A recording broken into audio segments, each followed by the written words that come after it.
Hello students. सो यहाँ से हम अपने नेक्स्ट चैप्टर को कैरी करेंगे, नेक्स्ट टॉपिक जो हमने प्रीवियसली छोड़ा था। So let's continue without wasting any time. Okay, India and the world of print. Let us see when printing began in India, how ideas and information were written before the age of print. चलिए देखते हैं कि जब printing India में start हुई तब ये information and the age of print जो है वो पहले कैसे था और बाद में चीज़ें कैसे चेंज हो गई।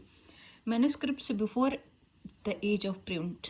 मैन्यूस्क्रिप्ट एज ऑफ प्रिंट के पहले।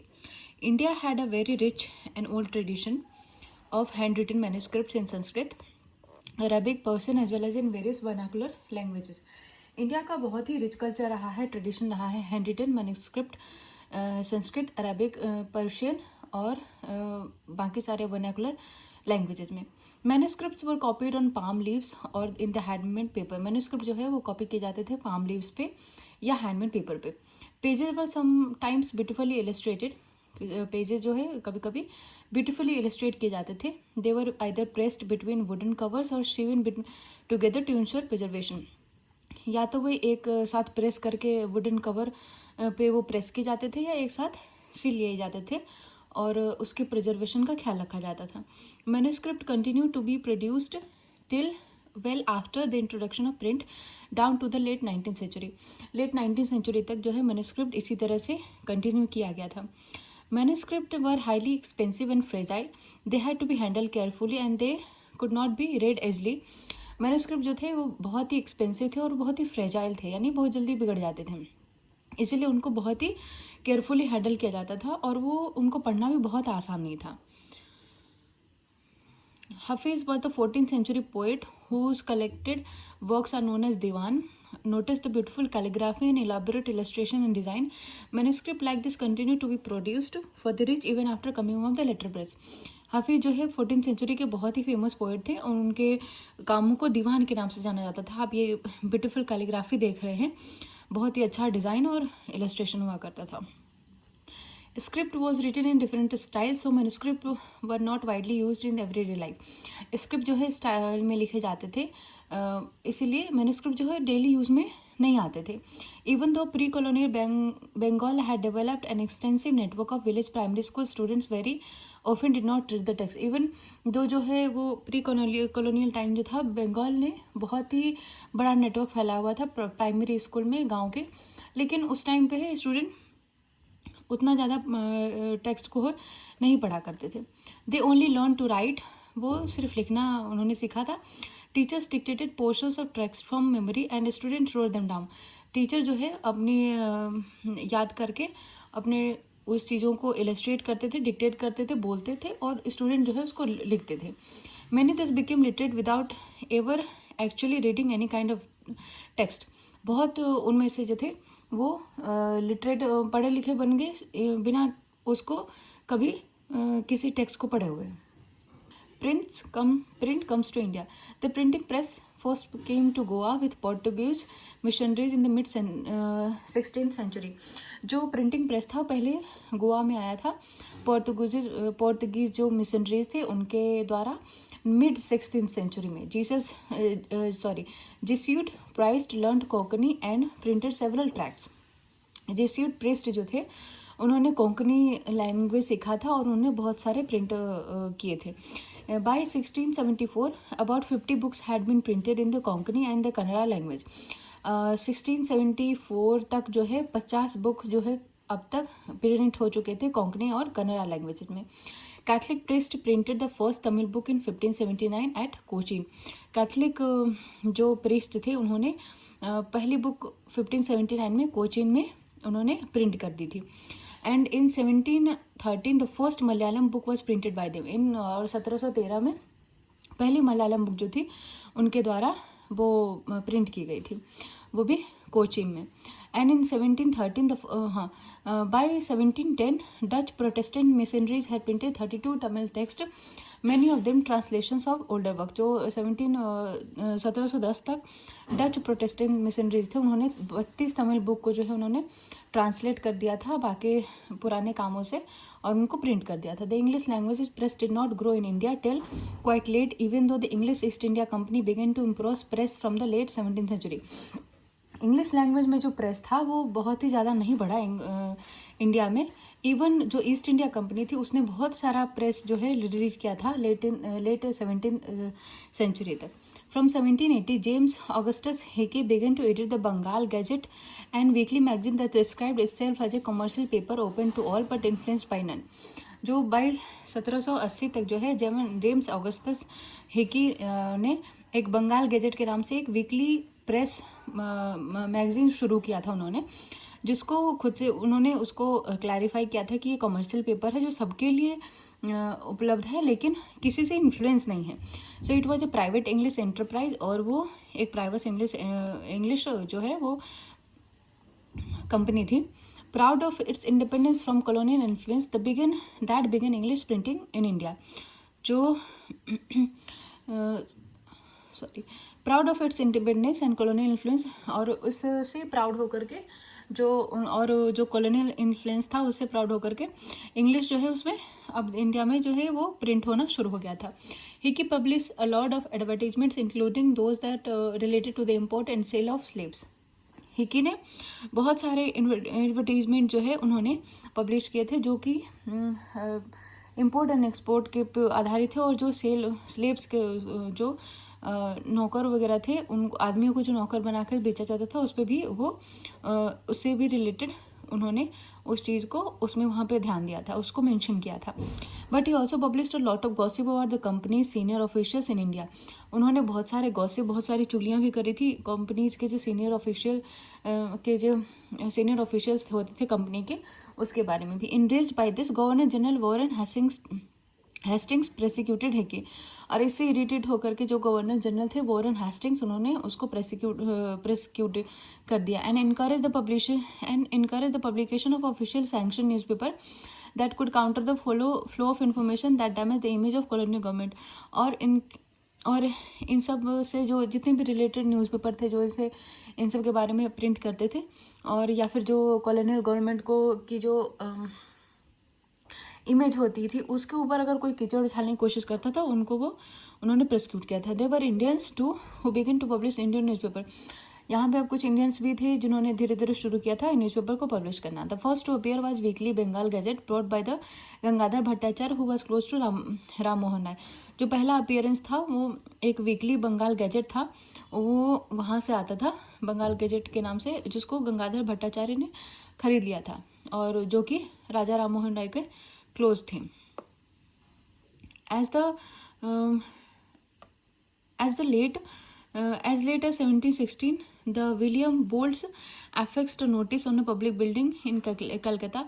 1716 में विलियम बोल्ट्स ने एक नोटिस किया था पब्लिक बिल्डिंग में कलकत्ता में।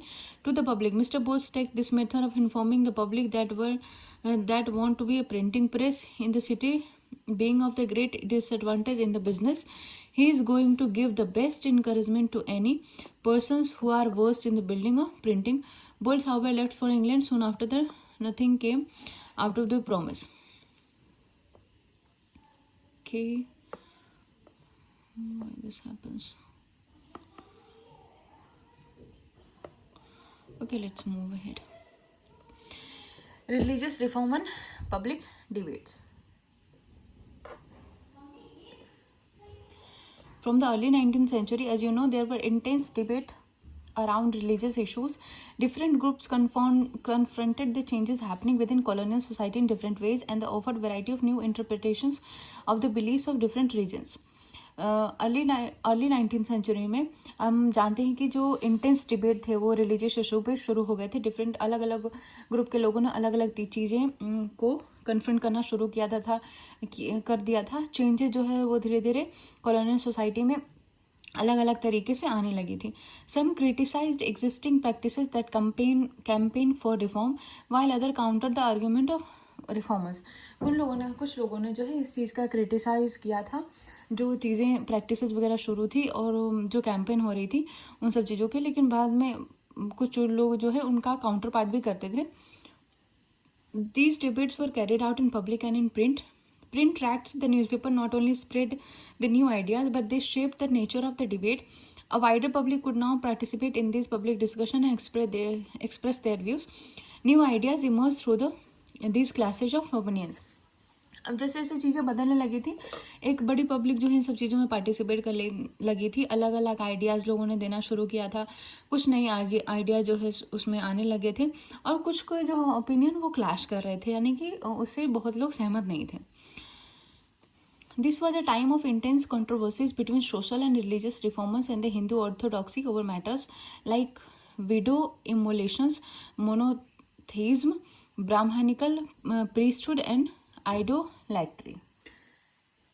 यह सामाजिक और धार्मिक के बीच एक गहन विवादों का समय था. जैसे विधवा जैसे मामलों में सुधारक और हिंदू रूढ़िवादी, जैसे एक ही पर ईश्वर को मानने वाली चीज़ें, ब्राह्मण पुजारी, मूर्ति पूजा, ये सब चीज़ें भी उसमें शामिल होने लगी थी. In Bengal as the debate developed, tracts and newspaper proliferated, circulating a variety of arguments to reach a wider audience. The ideas were printed in the everyday. अब ये सब सारी चीज़ें हैं जो है, और इन सब चीज़ों को एक बड़े स्तर पर लाने के लिए उन्होंने क्या किया था, बड़े बड़े ज़्यादा से ज़्यादा प्रेस करने शुरू किए थे, ज़्यादा ज़्यादा प्रिंट करना शुरू किया था उन लोगों ने. To reach the wider audience, ideas were printed in the everyday. अब इन सब चीज़ों में ज़्यादा ऑडियंस को इंगेज करने के लिए चीज़ें जो है डेली पब्लिश होने लगी थी. Spoken languages of ordinary people, और वो भी लोकल लैंग्वेज जिसमें आम लोगों को समझ में आ पाए. Rammohan Roy publish the Sambad Kaumudi from 1821 and the Hindu Orthodoxy Commission the समाचार Chandrika to oppose his opinions. Raja Rammohan Roy ने पब्लिश करना शुरू किया था संबद कौमुदी 1821 में, और हिंदू ऑर्थोडॉक्स जो कमीशन थे उन्होंने शुरू किया समाचार चंद्रिका उनके ओपिनियन को अपोज करने के लिए. From 1822 two Persians newspaper were published जहाँ-ए-जहाँ-नामा and Shamsul Akhbar. In the same year a Gujarati newspaper the Bombay Samachar made it's appearance. और उसी सेम टाइम पे 1822 में 2 पर्शियन न्यूज़पेपर ने पब्लिश करना शुरू किया. एक का नाम था जहाँ-ए-जहाँ-नामा एंड दूसरा था शम्सुल अकबर. और उसी साल गुजराती न्यूज़पेपर आया था बॉम्बे समाचार ने अपना अपीयरेंस जो है सो वहाँ पे बनाया था. In North India, the ulama were deeply anxious about the collapse of Muslim dynasties. They feared that colonial rulers would encourage conversion, change the Muslim personal laws. North India में जो है उलमा जो है वो बहुत ही ज़्यादा कॉन्शियस हो गए थे कि धीरे धीरे जिस तरह से मुस्लिम डायनेस्टीज वो ख़त्म करने हो रही थी, अब उनको लगा कि कॉलोनियल रूलर जो होंगे वो क्या करेंगे, कन्वर्जन को बढ़ावा देंगे और मुस्लिम पर्सनल लॉ को वो ख़त्म कर देंगे, चेंज कर देंगे. To counter this, they used cheap lithographic presses, published Persian and Urdu translation of holy scriptures and printed religious newspapers and tracts. अब इस चीज़ को काउंटर करने के लिए उन्होंने क्या किया था, लिथोग्राफिस जो सस्ती लिथोग्राफिक प्रेसेस थी उसको उन्होंने उसमें उसको बढ़ाना शुरू किया. पर्शियन को चीज़ों को जो है जो पब्लिश करती थी, उर्दू उसका जो ट्रांसलेशन था, होली स्क्रिप्चर्स थे, उसको उर्दू ट्रांसलेशन को प्रिंट करना शुरू किया था. The Deoband Seminary, founded in 1867, published thousands upon the thousands of fatwas telling Muslim leaders how to conduct themselves in their everyday lives and explaining the meaning of Islamic doctrines. जो Deoband seminary थे वो found किया गया था 1867 में और publish किया गया था. उसमें हज़ारों के हज़ारों फतवा जारी किए गए थे जिसमें मुस्लिमों को बताया गया था किस तरह से उनको हर दिन एवरीडे लाइफ में उनको बिहेव करना है, और जो इस्लामिक जो संस्कृति थी उसको उन्होंने एक्सप्लेन करने की कोशिश की थी. All through the 19th century, number of Muslim sects and seminaries appeared, each with different interpretation of faith, each keen on enlarging its following and countering the influence of its opponents. Urdu print helped them to conduct these battles in public. और 19th century में बहुत सारे जो मुस्लिम सेमिनरीज़ हैं वो आए और उन्होंने अपने जो उनका विश्वास था उसके डिफरेंट इंटरप्रिटेशंस उन्होंने लगाए थे, जिसमें उर्दू जो है वो उनको इन सब चीज़ों में बहुत हेल्प किया था. Among Hindus too, print encouraged the reading of religious texts, especially in the vernacular languages. Hindu में भी ये जो रिलीजियस टेक्स्ट थे उनको भी काफ़ी हेल्प मिली अपने चीज़ों को पढ़ने और समझने में. उल्मा क्या था? जो लीगल उल्मा कौन थे? Legal scholars of Islam and sharia. जो लीगल स्कॉलर्स होते हैं इस्लाम के, शरिया उनके जो एक लॉ होता है शरिया लॉ के तहत. फतवा क्या होता है? Legal pronouncement of Islamic law usually given by a mufti to clarify issues on which law is uncertain. फतवा होता है एक उनका जो मुफ्ती होते हैं उनके द्वारा एक लीगल प्रोनाउंसमेंट होता है किसी भी चीज़ों के जब उनको कुछ ऐसी बुरी लगती है या फिर कुछ उनको लगता है कि उनके धर्म के खिलाफ ये काम कर रहे हैं, तो उस टाइम वो अपना इस लॉ जारी करते हैं. I don't think it means anything. It's just to divert some people from the main issues. The Ramcharitmanas of Tulsidas, a 16th century text, came out from Kolkata in 1820. जो रामचरितमानस था तुलसीदास का 16वीं शताब्दी में कोलकाता में 1810 में आया था. By the mid 19th century, cheap lithographic editions flooded North Indian market. 19th century के मिड में उनका चीफ लिथोग्राफिक एडिशन जो है मार्केट में आया. From the 1880s, the Naval Kishore press at Lucknow and the Shri Venkateshwar press in Bombay publish numerous religion text in vernaculars. 1818 से Naval Kishore press जो था लखनऊ में और श्री वेंकटेश्वर प्रेस थे बॉम्बे में, जो बहुत सारे रिलीजियस टेक्स्ट को उन्होंने पब्लिश किया. In the printed and portable form this could be red easily by the faithful of any place and time. इनका जो प्रिंटेड और पोर्टेबल फॉर्म था ये बहुत ही आसान था लोगों के पढ़ने के लिए, जो कभी भी वो अपने टाइम में पढ़ सकते थे. They could also be red out in a large groups of illiterate main and women. ये बहुत सारे जो अनपढ़ लोग थे वो भी उनमें पढ़ा जा सकता था और उसको आसानी से समझा जा सकता था. Religious text therefore reached a very wide circle of people, encouraging discussion, debates and controversies within and among different religions. Religious text थे वो उन्होंने एक बड़े सर्कल को जो है एक मैसेज पहुंचाया और इससे बहुत सारे डिस्कशंस और डिबेट और कंट्रोवर्सीज भी होना शुरू हो गई थी. Print did not only stimulate the publication of conflicting opinions amongst communities, but it also connected communities and the people in different parts of India. जब प्रिंट था वो सिर्फ और सिर्फ पब्लिकेशन को ही स्टिमुलेट नहीं किया था, जबकि और ना ही सिर्फ कॉन्फ्लिक्टिंग ओपिनियंस आते थे उसमें, बट बहुत सारी कम्युनिटी को भी उसने जोड़ दिया था. अपने देश के, भारत के अलग अलग पार्ट के लोगों को भी एक साथ उन्होंने जोड़ा था. Why newspapers? Krishnaji Trimbak Ranade, inhabitant of Pune, intends to publish a newspaper in the Marathi language and with a view of affording useful information on every topic of local interest. Krishnaji Trimbak Ranade जो थे पुणे के, उन्होंने एक newspaper publish किया था Marathi language में, जिसमें एक चित्र भी होती थी जिसमें लोगों को समझ में आया कि वो किस बारे में बखान उसका किया जा रहा है. It will be open for free discussion on subjects of general utility, scientific investigation and the speculations connected with the antiquities, statics, curiosities, history and geography and the country of the Deccan especially. उसमें बहुत सारी चीज़ें जो है उन्होंने जो print को press किया था, प्रेस को जो प्रिंट किया था उसमें बहुत सारी चीज़ें इंक्लूड हो गई. जियोग्राफी हो गई, हिस्ट्री हो गई, स्टैटिक्स हो गए, एंटिक्विटीज़ हो गए. उन सबको जो है सबको साथ में ला करके उन्होंने न्यूज़पेपर शुरू किया था. New forms of publication. Printing created an appetite for new kinds of writing. As more and the more people could now read, they wanted to see their own lives, experiences, emotions and relationship reflected in what they read. The novel, the literary form which had developed in Europe, ideally catered to this need. It soon acquired distinctively Indian forms and styles. For readers, it opened up new worlds of experience and gave vivid sense of diversity of human lives. जो print है ना वो अलग तरीके के दुनिया को जैसे उन्होंने बना दिया था. लोगों को बहुत ही इंटरेस्ट आ रहा था इन सब में, और वो अपने जीवन को ही देखना चाहते थे, अपने इमोशंस को, अपने रिलेशनशिप को। जो वो पढ़ते हैं, क्या वो नॉवेल में जो पढ़ रहे हैं वो चीज़ें सच में होती हैं या नहीं होती हैं। इसने बहुत ही अलग तरह के एक्सपीरियंस को लोगों को के भीतर लाना शुरू किया था। Other new literary forms also enter the world of reading lyrics, short stories, essays about social political matters. In different way, they reinforced the new emphasis of human lives and intimate feelings about the political and social rule that shaped such things.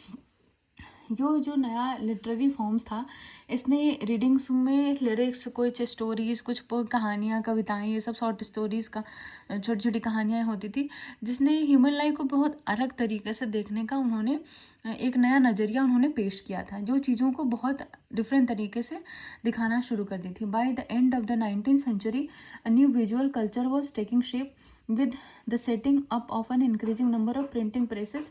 Visual images could be easily reproduced in multiple copies. Painters like Raja Ravi Verma produced image of mass circulation. By the end of the 19th century, a new visual culture was taking shape. नया जो visual culture है वो shape में आ रहा था, जिसमें जो चीज़ें हैं वो पिक्चर के थ्रू बताई जाती थी और सिखाई जाती थी, दर्शाई जाती थी। अब उसमें जो है नए जो पेंटर थे राजा रवि वर्मा, उन्होंने बहुत सारे इमेज को प्रिंट किया था, उन्होंने बहुत सारे इमेज बनाने शुरू किए थे और वो जो है सर्कुलेट हो गई थी। जो poor wood engravers who made wood block set for shop near the letter presses and were employed by printing shop, जो गरीब होते थे, जो वुड ब्लॉक्स बनाने वाले होते थे, उन्होंने भी इन चीज़ों को प्रिंट करना शुरू किया और वो लोग काम दे जाते थे। छोटे छोटे जो प्रिंट शॉप होती थी वो लोग उनको अपने काम पे रख देते थे। Cheap prints and calendars easily available in the bazaar could be bought even by the poor to decorate the walls of their homes and places of work. जो चीप सस्ते सस्ते कैलेंडर होते थे वो बाजार में बिकते थे, जिससे जो गरीब लोग थे वो भी अपने वॉल को जो है सुंदर सुंदर चित्रकारी से वो अपने घर को सजा सकते थे। These prints began shaping popular ideas about modernity and tradition, religion and politics and society and culture. ये जो प्रिंट है वो धीरे धीरे अलग अलग सभ्यता, संस्कृति और मॉडर्निटी, रिलीजन और पॉलिटिक्स, ये सब में इन्होंने अपना घर बनाना शुरू किया। By 1870s, caricatures and cartoons were being published in journals and newspapers commenting on social and political issue. Some caricatures ridiculed the educated Indians fascinated with the Western taste and clothes, while others expressed the fear of social change. They were imperial caricatures lampooning nationalists as well as nationalist cartoon criticizing imperial rule. 1870 में जो नए नए caricatures और cartoons थे वो paper में और journal में पब्लिश होने लगे, और जो वो कमेंट करते थे जो सोशल और पॉलिटिकल इशू होते थे उस पर। कुछ कैरिकेचर जो है वो कुछ जैसे प्रिंट्स, कुछ चीज़ें जो है वो लोग कमेंट करते थे, जो एजुकेटेड इंडियंस होते थे वो बहुत ही फैसिनेटेड थे जो हमारे जो वेस्टर्न्स हैं उनसे। तो कुछ लोग उनको नीचा दिखाने की कोशिश करते थे, कुछ लोगों को बहुत डर था कि हमारे जो सभ्यता संस्कृति है उसको वेस्टर्न का प्रभाव न पड़े, तो उसके लिए वो थोड़ा कंसर्न रहते थे। Women and print. Lives and feelings of women began to written in particular vivid and intense way. Women's readings therefore increased enormously in middle class homes. जो वुमेन की जो का जो जीवन था और जो फीलिंग थी वो बहुत ही अलग अलग तरीक़ों से जो है धीरे धीरे आगे बढ़ने लगी। वुमेन की जो रीडिंग है वो भी धीरे धीरे बढ़ने लगी। इवन जो मिडिल क्लास लोग थे उनमें भी औरतें जो हैं वो पढ़ने लगी थी। Liberal husbands and fathers began educated their women folk at home and send them to school when women's schools were set up in the cities and towns after the mid 19th century। Mid 19th century से जो husband या फिर जो father थे उन्होंने अपनी औरतों को पढ़ाना और उनको स्कूल में एडमिशन करवाना शुरू किया था, जो अगर शहर में होते थे उनमें भी। Many journals began carrying writing by women and explained why women should be educated. They also carried a syllabus and attached suitable reading matter which could be used for home-based schooling. जो बहुत सारे journals होते थे उन्होंने explain वो औरतें को द्वारा लिखे गए और उसमें बताया गया है कि वुमेन औरतों को पढ़ाना क्यों ज़रूरी है, और वो कुछ उन्होंने सिलेबस भी उस तरीके से उन्होंने उसमें जोड़ दिया जो कि होम बेस्ड स्कूलिंग होती थी। But not all families were liberals. Conservative Hindus believed that literate girl would be widowed, and Muslim feared that educated women would be corrupted by reading Urdu romances. Sometimes rebel women defied such prohibition. जो सबकी family समझदार नहीं थी। कुछ जो हिंदू थे उन्होंने सोचा कि शायद जो लिटरेट जो गर्ल होंगी वो विधवा हो जाएंगी, और मुस्लिम लोग सोचते थे कि उनकी अगर औरतें पढ़ लेंगी तो वो जो उर्दू रोमांसेस वगैरह पढ़ेंगे उससे वो ख़राब हो जाएंगी, बिगड़ जाएंगी, जबकि ख़राब सबसे ज़्यादा आदमी होते हैं। समटाइम्स रिबल वुमेन डिफाइन सच प्रोहिबिशन, जो कुछ जो ऐसे ज़िद्दी लड़कियां होती थी उन्होंने उस चीज़ को उसका अगेंस्ट उन्होंने रिबल किया। We know that story of a girl in conservative Muslim family of North India who secretly learned to read and write in Urdu. Her family wanted her to read only the Arabic Quran, which she did not understand. So she insisted on learning and to read a language that was her own. हम सबको पता है एक लड़की थी conservative family, मुस्लिम conservative family में north India में, जो चुपचाप वो धीरे मतलब वो पढ़ना चाहती थी उर्दू को और लिखना चाहती थी, लेकिन उसकी फैमिली चाहती थी कि वो सिर्फ और सिर्फ अरेबिक कुरान ही पढ़े, और जो कि उसको कुछ समझ ही नहीं आता था। तो उसने कोशिश की कि वो अपनी लैंग्वेज जो है उसको सीखना चाहती। In East Bengal in the early 19th century, Rashundari Devi, a young married girl in very orthodox household, learned to read in secrecy of her kitchen.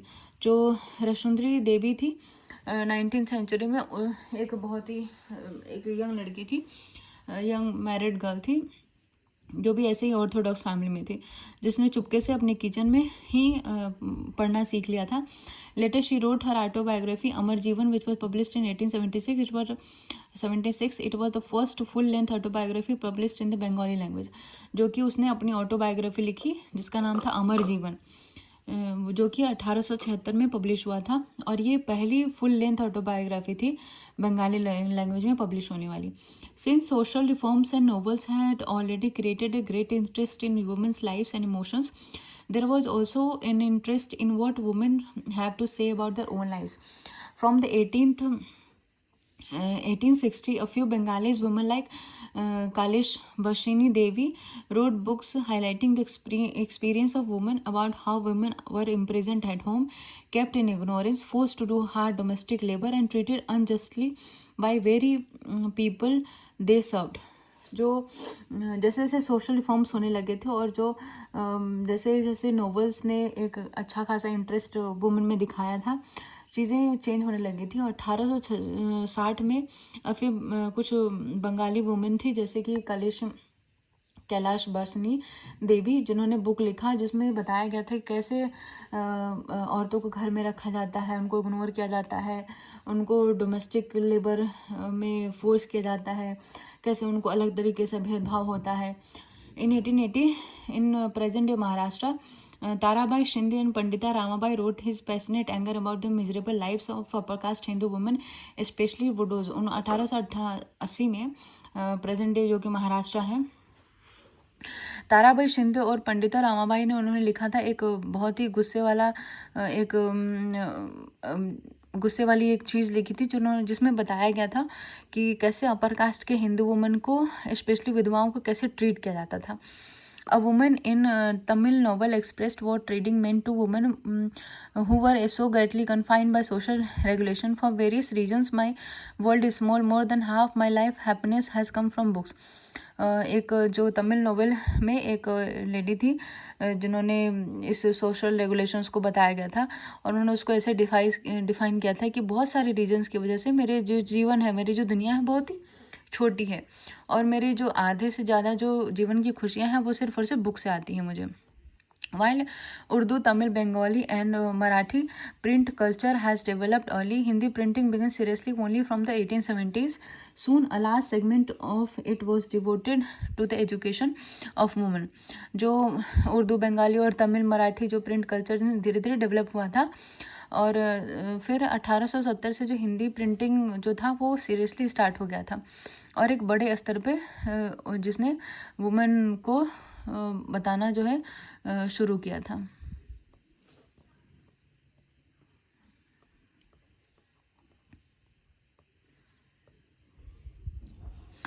The early 20th century journals written for the sometimes edited by women became extremely popular. जो early 20th century में जो journals होते थे वो कभी कभी women लोग औरतों के द्वारा एडिट किए जाते थे, जो कि बहुत ही पॉपुलर हुए. They discussed issues like women's education, widowhood, widow remarriage and national movement. Some of them offered household and fashion lessons of women and bought entertainment through short stories and serialised women. जिसमें जो है बताया गया कि औरतों के शिक्षा के बारे में, उनके जो विधवापन हो उसके लिए, विधवा का जो दोबारा शादी होती थी उसके लिए कुछ जो है फैशन जो है उन और कुछ एंटरटेनमेंट का भी लेसन उसमें बताया गया. In Punjab too a similar folk literature was widely printed from the early 20th century. Ram Chadda published the fast-selling Stri Dharma Vichara to teach women how to obedient wives. The Khalsa Tract Society published cheap booklets with a similar message. Many of these were the form of dialogues about the qualities of good women. Punjab में भी एक जो similar फोक literature था widely print किया था early 20th century में.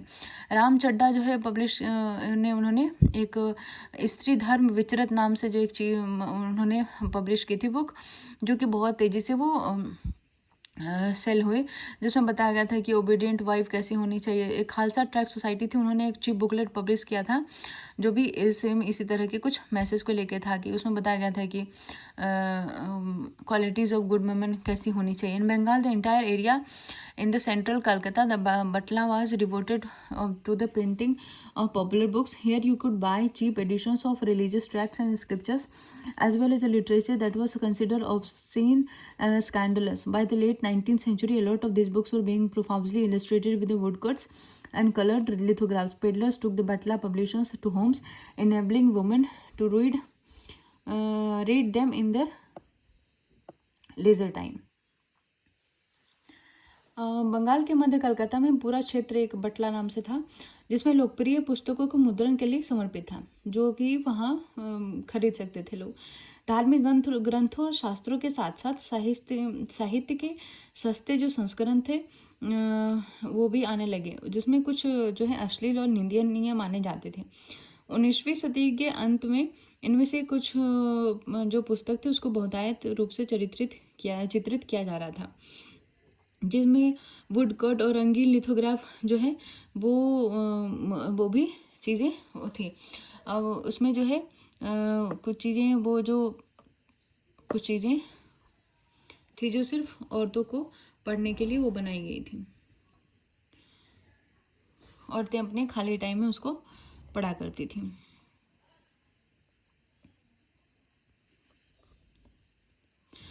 Print and the poor people, जो print था और जो गरीब लोग थे. Very cheap small books were bought in to the markets in the 19th century. Madras towns and schooled at crossroads, allowing poor people traveling to market to buy them. Public libraries were set up from the early 20th century, expanding the access to books. These librarians were located mostly in the cities and towns at the times of prosperous village. For rich people, rich local patrons, setting up library was a way of acquiring prestige. जो बहुत ही cheap और जो छोटे books हुआ करते थे वो जो है 19th सेंचुरी में मार्केट में आने लगे थे. मद्रास के जो टाउन थे और जो मद्रास के जो टाउन थे उसमें रोड साइड में बुक जो है वो बिकने शुरू हुए थे, जिसमें पूरे जो गरीब लोग होते थे वो ट्रैवल करते थे वहाँ पे मार्केट में उसको खरीदने के लिए. पब्लिक लाइब्रेरी जो है वो बनाई गई थी अर्ली 20th सेंचुरी में. धीरे धीरे में जिनमें बहुत सारे बुक जो है ला के उन्होंने रखा था, ताकि जो नॉर्मल लोग थे जो प्योर पीपल थे वो लोग उस चीज़ को उनके पास इजीली अवेलेबल हो सके और उसको पढ़ पाए.